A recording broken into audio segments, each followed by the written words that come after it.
1982, Gottlieb made q-bert, one of the all-time classics. Shortly after the huge success of q-bert, Gottlieb found themselves being sold to none other than Coca-Cola and renamed Milestar.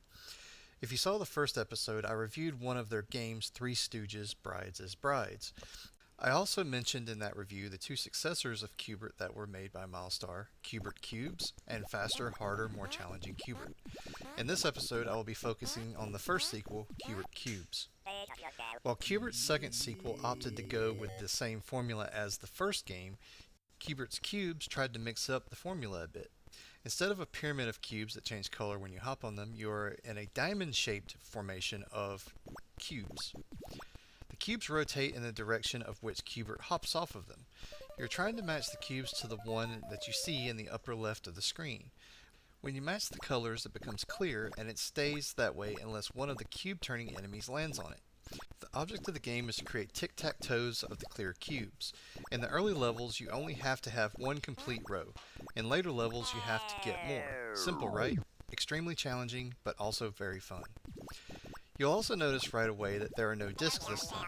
You do, however, still have two helpers. The first is the green ball.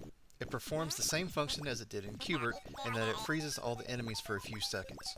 There is also Sheldon the turtle, who will temporarily slow down all of the enemies.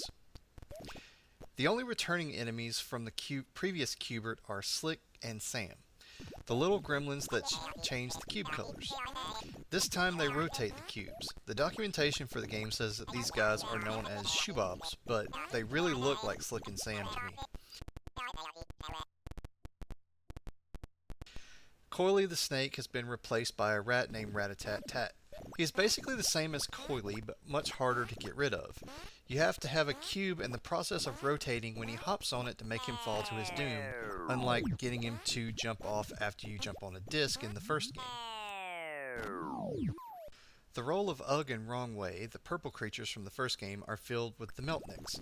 They hop from cube to cube trying to get you, but can be killed when they hop onto a color that matches their own and then they melt into it.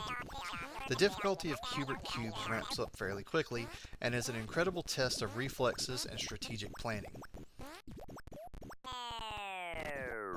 Q-bert Qubes was a very rare game in the arcade, so finding an entire machine will be somewhat difficult.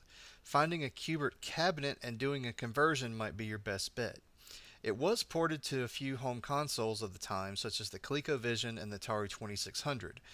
Both of these are pretty hard to find and not cheap either. Both versions sell for over $100 on eBay. If you try to get one of the home versions though, the ColecoVision is by far the better version of the game. Once again, thank you for tuning in to Classic Credits. I hope you enjoyed the episode.